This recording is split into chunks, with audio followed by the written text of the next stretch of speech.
matan arewa ku ne hasken arewa, matan arewa kun ja gaba a cikin arewa, matan arewa ku ne rigar arewa. Assalamu alaikum al'ummar ƙasa ta Najeriya, ni ne naku S Baba Shatan Gabas, mamallakin kamfanin Gabas Entertainment Nigeria Limited.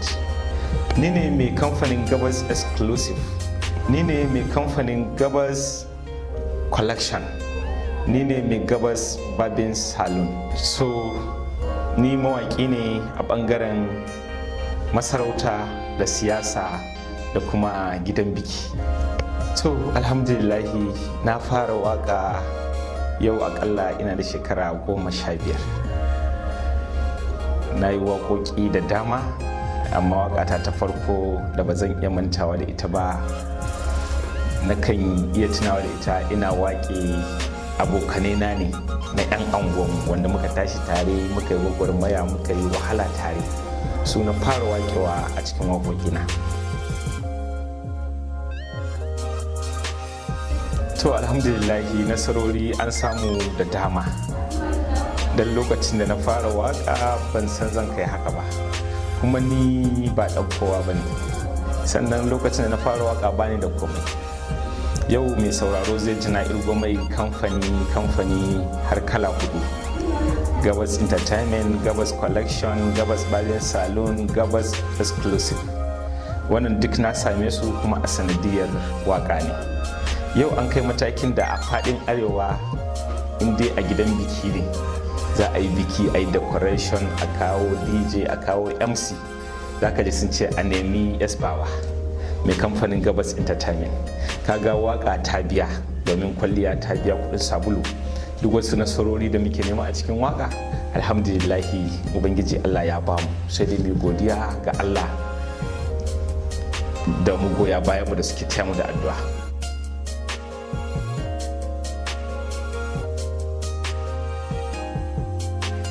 To alhamdulillah, kasan kowace sana'a da irin kalubale da take zuwa, kowace sana'a da irin alkhairin da take zuwa. To duk abin da ka fuskanci alkhairinsa dole ka fuskanci sharrinsa. Mun fuskanci kalubale gaskiya iri-iri, domin abin da ba zan iya mantawa da shi ba shine kamar yadda muka tashi mukan waka, muka zama mawaka ne a misali zan ce. To wasu wanda ba iyayenmu ba danginmu ba 'yan uwanmu ba, amma suna kushe abin da muke yi, duk da cewa mu kuma mun san muna kan daidai, muna yi ne domin mu kai ga nasara. To wannan shine abin da ya fi damuna a baya. To amma yanzu sai na ɗauke shi ba komai ba. Duk abin da kake yi dole ka samu irin waɗannan challenges ɗin.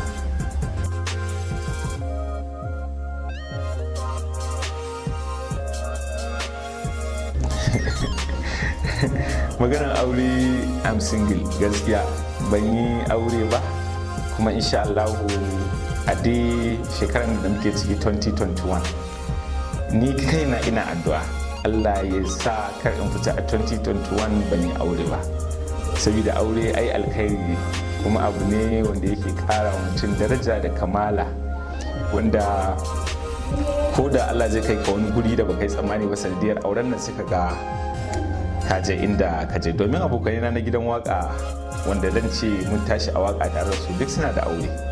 Zai iya cewa Hamisu ne kawai shi ma ba shi da aure.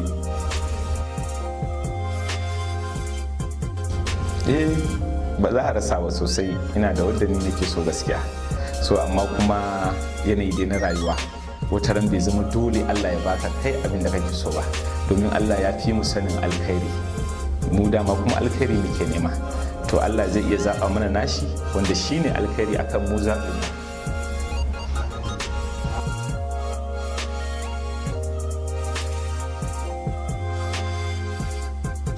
Gaskiya abin da suke sani bacin rai guda ɗaya ne, kamar mutum ya rena ni, ya rena matsayina, ko kuma ya rena wani ɗan adam wanda ba ni ba. Ni a duk duniya ba na so a rena mutum. Rena mutum shine ban iya ba, kuma shine abin da ba na so. idan dai an raina wani zan ji na ɓacin raina ya ɓaci na fusata, to musamman kuma balle kuma a ce an raina ni, wannan shine kawai ke sani ɓacin rai. Ina farin ciki a lokacin da wani ya kira ni a waya ya ce min ya ji waƙa ta ne, ya kira ni kawai ya mun fatan alkhairi. Wannan abun yana sani farin ciki sosai, domin ni ina son masoya na masu sauraron waƙoƙina, ina son mutanen da suke sona. Barin ma na zo guri ana ga S Baba ga S Baba, wannan abun yana sani farin ciki sosai, sai in ji kamar in ɗauki duniyar nan ba su gaskiya. To ni gaskiya ni dan almajirai ne, ni dan gargajiya ne, domin na yi rayuwa ne tare da almajirai. Ni na tashi kuma na zauna da tsofin mutane ne, ba na zama da sa'anni na gaskiya. So ni ina son tuwo amma na alkama, ko miyan kubewa ko miyan kuka, duk wanda ya samu fayin. To sako ga masoya bai karewa, kuma kullum in zamu miƙa muna miƙa musu sabo ne. Masoyanmu musamman ɓangaren marasa aikin yi, muna son su da muke, shi yasa muke ba su shawara su nemi abu ne.